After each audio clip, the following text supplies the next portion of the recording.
നമ്മുടെ വസ്കുട്ടിന് ഓഗസ്റ്റ് ആയാലേ 3 വയസ്സാവുള്ളൂ കേട്ടോ. പക്ഷെ അംഗനവാടിയിൽ കൊണ്ടാക്കാനുള്ള സമയമൊക്കെ ആയി. അപ്പം നമ്മൾ അംഗനവാടിയിൽ കൊണ്ടാക്കാനുള്ള പ്രിപ്പറേഷൻസ് തുടങ്ങാൻ പോവുകയാണ് കേട്ടോ. പ്രിപ്പറേഷൻസ് എന്ന് പറയാനൊന്നുമില്ല, ഓനൊരു കുഞ്ഞ് ബാഗ് വാങ്ങണം. അപ്പം ഞാൻ ബാഗ് വേണമെന്ന് പറഞ്ഞപ്പോൾ ലാലോടും ചോദിച്ചിട്ടുണ്ടായിരുന്നു എന്തിനാടോ വെറുതെ. പക്ഷെ നമ്മളുടെ മക്കൾ ആദ്യമായിട്ട് പോകുമ്പോൾ ഒരു കുറവില്ലാണ്ട് പോകണം എന്നുള്ളത് എല്ലാവരുടെയും ഒരാഗ്രഹമല്ലേ. അങ്ങനെ നമ്മളും പോയി കേട്ടോ ഒരു ബാഗ് വാങ്ങാൻ വേണ്ടിയിട്ട്. എൻ്റെ ദൈവമേ, വടകരയുള്ള തിരക്ക് കണ്ടാലോ വിചാരിക്കും ബാഗ് വാങ്ങണ്ടായിരുന്നു എന്നുള്ളത്. ബാഗ് കടയിൽ എത്തുമ്പോഴത്തേക്കും നമ്മളുടെ കൈ ഏതാ കാലേതാന്ന് നമ്മൾ നോക്കി നടക്കണം കേട്ടോ. കാരണം ആ ഭാഗത്തുനിന്നും ഈ ഭാഗത്തുനിന്നും ഒക്കെ നമ്മളെ പിടിച്ച് വലിക്കുന്നുണ്ടായിരുന്നേ. അങ്ങനെ നമ്മൾ സ്ഥിരമായിട്ട് സാൻവിക്ക് ബാഗ് വാങ്ങുന്ന ആ കടയിൽ തന്നെയാണ് കേട്ടോ പോയത്. പക്ഷെ അപ്പുറത്തുനിന്നും ഇപ്പുറത്തുനിന്നും ഒക്കെ നമ്മൾ പിടിച്ച് വലിക്കുന്നുണ്ടായിരുന്നു. അങ്ങനെ ഒരു ബാഗ് ഞാൻ കാണിച്ചില്ലേ, ആ ഒരു ബാഗാണ് കേട്ടോ നമ്മൾ എടുത്തിട്ടുണ്ടായിരുന്നത്. ആ ഒരു ബാഗ് കണ്ടപ്പോഴേ ഇഷ്ടമായി. അപ്പോൾ വസുവിന് കാറിനോട് ഭയങ്കര താല്പര്യം ഉള്ളത് കൊണ്ട് തന്നെ ആ ബാഗിൽ കാറൊക്കെ ഉള്ളത് കൊണ്ട് ഓനോട് ചോദിച്ചു ഏതാ വേണ്ടത്. അപ്പോൾ ഓൻ ഇതാണ് കേട്ടോ കാണിച്ചു തന്നത്. അങ്ങനെ അത് തന്നെ എടുത്ത് ഓന് ബാഗായിട്ട്. എനിക്ക് അവരുടെ കച്ചവട സ്റ്റൈൽ ഭയങ്കര ഇഷ്ടമായി കേട്ടോ. ഇപ്പുറത്ത് വരുന്നവർ അപ്പുറത്തേക്ക് വിളിക്കുക, അപ്പുറത്ത് വരുന്നവർ ഇപ്പുറത്തേക്ക് വിളിക്കുക. എന്തായാലും നല്ല രസമുണ്ടായിരുന്നു കാണാൻ വേണ്ടിയിട്ട്. അങ്ങനെ നേരെ വണ്ടിക്ക് എന്തെങ്കിലും തിന്നാൻ കൊടുക്കാമല്ലോ എന്ന് വിചാരിച്ചിട്ട് ഇന്ധനം നിറക്കാൻ വേണ്ടിയിട്ട് പോയി. അങ്ങനെ ഇന്ധനമൊക്കെ നിറച്ച് നമ്മൾ അടുത്ത പരിപാടി എന്താണെന്ന് വെച്ചാൽ സാൻവി കുട്ടിക്ക് കുറച്ച് ബുക്സ് വാങ്ങിക്കാനുണ്ട്. ബുക്സ് അല്ല, പൊതിയൊക്കെ വാങ്ങിക്കാനുണ്ട്. ബുക്സ് ലാലോട്ടൻ വാങ്ങിച്ചിട്ടുണ്ടായിരുന്നു തലേ ദിവസം. അപ്പോൾ പൊതി വാങ്ങിച്ചിട്ടില്ല. അപ്പോൾ ഇന്ന് നമുക്ക് പോയിട്ട് പൊതിയൊക്കെ ഇട്ട് റെഡിയാക്കി വെക്കണം. ഇനി സ്കൂളിലേക്ക് തുറക്കാൻ പോവുകയല്ലേ, അപ്പോൾ എല്ലാം സെറ്റാക്കി വെക്കണം. അങ്ങനെ നമ്മൾ CM ഹോസ്പിറ്റലിന്റെ മുന്നിലൂടെയുള്ള റോഡിൽ നമുക്ക് കോൺവെന്റ് അടുത്തേക്ക് എത്താം. ആ വഴി അറിയാവുന്നവരുണ്ടോ? അങ്ങനെ നമ്മളിവിടെ എത്തി. അക്ഷര എന്നാണ് കേട്ടോ നമ്മൾ പുതിയ ബുക്കുകളൊക്കെ വാങ്ങിക്കാറ്. അങ്ങനെ അവിടെ എത്തി നമ്മൾ ബുക്സ് ഒക്കെ വാങ്ങിക്കുകയാണ്.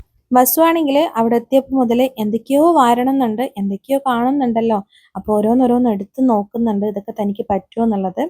അപ്പോൾ അങ്ങനെ നമ്മൾ അതൊക്കെ വാങ്ങിച്ച് വീട്ടിലെത്തി. ഇത് പിറ്റേ ദിവസത്തെ വീഡിയോ ആണ് കേട്ടോ. അപ്പോൾ പിറ്റേന്ന് നമ്മൾ എവിടത്തേക്കാണ് പോകുന്നത്? നമ്മൾ അംഗനവാടിയിലേക്ക് പോവുകയാണ്. ഈ ബാഗിൽ എന്തെങ്കിലും ഉണ്ടോ എന്ന് ചോദിച്ചാൽ ഒന്നുമില്ല, ശൂന്യമാണ്.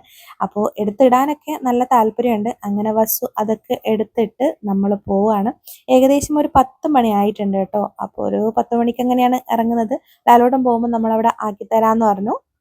നമ്മളെവിടെയും പോകുന്ന സമയത്ത് വസുവിനെ ഇങ്ങനെ അമ്മേൻ്റെ അടുത്താക്കും കേട്ടോ. അതിന് വസു മുന്നേ പോയി നിൽക്കും. അതിനാണ് വസു വേഗം പോയിട്ട് ചെരുപ്പൊക്കെ ഇട്ട് ഇങ്ങനെ നിന്നത്. അതിനിടയിൽ ഞാൻ 2 പഞ്ചൊക്കെ ചെയ്തു. പിന്നെ ഇതാ ലാലോടിൻ്റെ കൂടെ അവൻ ഇറങ്ങിയിട്ടുണ്ട്. അവൻ എങ്ങനെയെങ്കിലും ഒന്ന് അവിടെ എത്തിയാൽ മതി. എവിടെയാണെന്നൊന്നും അവൻ അറിഞ്ഞൂടാ. എങ്ങനെയെങ്കിലും ഒന്നവന് വണ്ടിയിൽ കയറിയിട്ട് പോയാൽ മതി.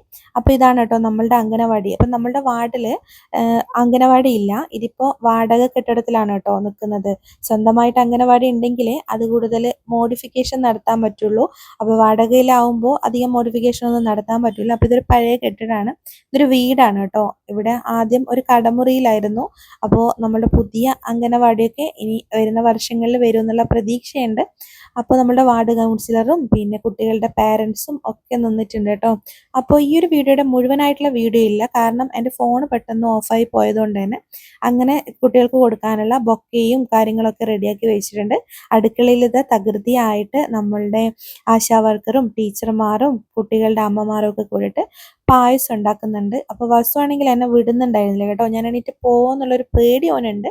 ലാലോട്ടൻ ജോലിക്ക് പോയിട്ടുണ്ട്. അപ്പോൾ പിന്നെ പരിപാടികൾ തുടങ്ങി. ഇപ്പോൾ ഇതാ നമ്മളുടെ മുൻ കൗൺസിലറും നമ്മളുടെ ആപ്പാമ്മയും കൂടിയായ, അതായത് ലാലോട്ടൻ്റെ ആപ്പൻ്റെ ഭാര്യയാണ് കേട്ടോ. അപ്പോൾ ശ്രീയേച്ചി കുറച്ച് കാര്യങ്ങൾ സംസാരിച്ചു. അതിനുശേഷം സുരേഷ് ഏട്ടൻ കുറച്ച് കാര്യങ്ങൾ സംസാരിച്ചു. അങ്ങനെ നമ്മളുടെ പുതിയ പരിപാടി ഇതാ ഇവിടെ തുടങ്ങുകയാണ് കേട്ടോ. അപ്പോൾ പുതിയൊരു വർഷമാണ്. ഈ ഒരു വർഷം നമുക്ക് പുതിയതായിട്ട് തുടങ്ങട്ടെ എന്നുള്ള ആശംസകളും കാര്യങ്ങളൊക്കെയാണ് അവർ പറഞ്ഞുകൊണ്ടിരിക്കുന്നത്. അപ്പോൾ വസുവിനൊക്കെ ഇവർ മുട്ടായി കൊടുത്തിട്ടുണ്ടായിരുന്നു കേട്ടോ. അപ്പോൾ വസുവൊക്കെ അതിലായിപ്പോയി. പിന്നെ ഇവർ പറയുന്നത് എന്താണ്, ഇരിക്കുന്നത് എന്താണെന്നുള്ള ബോധമൊന്നും വസുവിനില്ല. എങ്ങനെയെങ്കിലും ആ മുട്ടായി ഒന്ന് തിന്ന് തീർക്കണം, അത്രയേ ഉള്ളൂ. അങ്ങനെ സുരേഷ് ഏട്ടനും കുറച്ച് കാര്യങ്ങളൊക്കെ സംസാരിച്ച്. നമ്മളുടെ പ്രിയപ്പെട്ട ആൾക്കാരാണ് കേട്ടോ ഈ ഇരിക്കുന്നതൊക്കെ. നമ്മളുടെ പരിചയക്കാരാണ്, നമ്മളുടെ അയൽവക്കക്കാരാണ്. പിള്ളേരുടെ ഒച്ച കൊണ്ട് തന്നെ ഈ പറയുന്നതൊന്നും കേൾക്കുന്നുണ്ടായിരുന്നില്ല കേട്ടോ. കാരണം അത്രയ്ക്കും സൗണ്ടാണ് ബാക്ക്ഗ്രൗണ്ടിലുള്ളത്. ഞാൻ വോയിസ് ഓവർ കൊടുക്കുന്നത് അതുകൊണ്ടാണ്. ഇല്ലെങ്കിൽ അവരെന്താ സംസാരിക്കുന്നതെന്ന് ഞാൻ ഇടായിരുന്നു. അവർ പറയുന്നത് കേൾക്കുന്നേ ഉണ്ടായിരുന്നില്ല. അപ്പോൾ നമ്മളുടെ എല്ലാവരും ഇങ്ങനെ ഇരുന്നിട്ട് കുറച്ചു നേരം അവർ പറയുന്നതൊക്കെ കേട്ടു. അപ്പോൾ വസുവൊക്കെ ഇനി കൃത്യമായിട്ട് ഇരിക്കുമെന്നൊന്നും എനിക്ക് വലിയ ഉറപ്പില്ല. എന്തായാലും കൊണ്ടാക്കി നോക്കണം എന്നുണ്ട്. കൊണ്ടാക്കി നോക്കും. കരയുകയാണെങ്കിൽ കരയട്ടെ, നമുക്ക് ഇരുത്താൻ പറ്റുമെങ്കിൽ ഇരുത്താം. അപ്പോൾ അങ്ങനെ നമ്മൾ കുറച്ചു നേരം അവിടെ ഇരുന്ന് പിന്നെ കുട്ടികൾക്ക് ഇങ്ങനെ അവർ ഇവിടെ നമ്മളുടെ തന്നെ പ്രിയപ്പെട്ട ബിബിത്തേട്ടൻ്റെ വക ബുക്കും കളറും ഉണ്ടായിരുന്നു കേട്ടോ. ബിബിത്തേട്ടൻ സ്പോൺസർ ചെയ്തിട്ടുണ്ടായിരുന്നത്. അപ്പോൾ അത് ആദ്യം ബൊക്ക കൊടുത്തു. ഇതിൽ വലിയ കോമഡി എന്ന് വെച്ചാൽ എല്ലാ കുട്ടികളും പോയിട്ട് ഈ പൂവ് വാങ്ങി കേട്ടോ.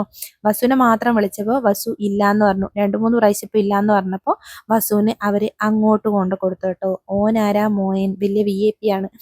അപ്പോൾ അതൊക്കെ കഴിഞ്ഞ് ഇതാ വസു ഇരിക്കുന്നുണ്ട് കേട്ടോ. വസുവിന് ഇതാ അവർ ഇങ്ങോട്ട് കൊണ്ട് കൊടുത്തു കേട്ടോ. അപ്പോൾ അവിടുന്ന് വസു വാങ്ങിച്ച് പിന്നെ ബിബിത്താടിൻ്റെ വക ബുക്കും കളറൊക്കെ ഉണ്ടായിരുന്നു കേട്ടോ. പിന്നെ അതൊക്കെ കൊടുത്തു.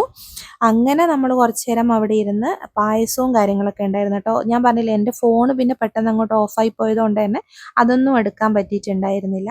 അപ്പോൾ ഇനിയുള്ള കുറച്ച് ദിവസങ്ങളിൽ നമുക്ക് വസുവിൻ്റെ അംഗനവാടി വിശേഷങ്ങളൊക്കെ കാണിച്ചു തരാം. എന്താവുമെന്നൊന്നും എനിക്കറിയില്ല. നമുക്ക് കൊണ്ടാക്കി നോക്കാം. നിൽക്കുമെങ്കിൽ നിൽക്കട്ടെ, ഇല്ലെങ്കിൽ നമുക്ക് കൂട്ടാം. അത്രയൊക്കെ തന്നെയുള്ളൂ. അങ്ങനെ അംഗനവാടി വിശേഷങ്ങൾ ഇവിടെ അവസാനിച്ചു. പുതിയ വീഡിയോസുകളായിട്ട് വീണ്ടും കാണാം. ഇപ്പോൾ പുതിയതായിട്ട് വീഡിയോ ആരെങ്കിലും കാണുന്നുണ്ടെങ്കിൽ സബ്സ്ക്രൈബ് ചെയ്യാൻ മറക്കരുത് കേട്ടോ. അപ്പോൾ ശരി, ബൈ.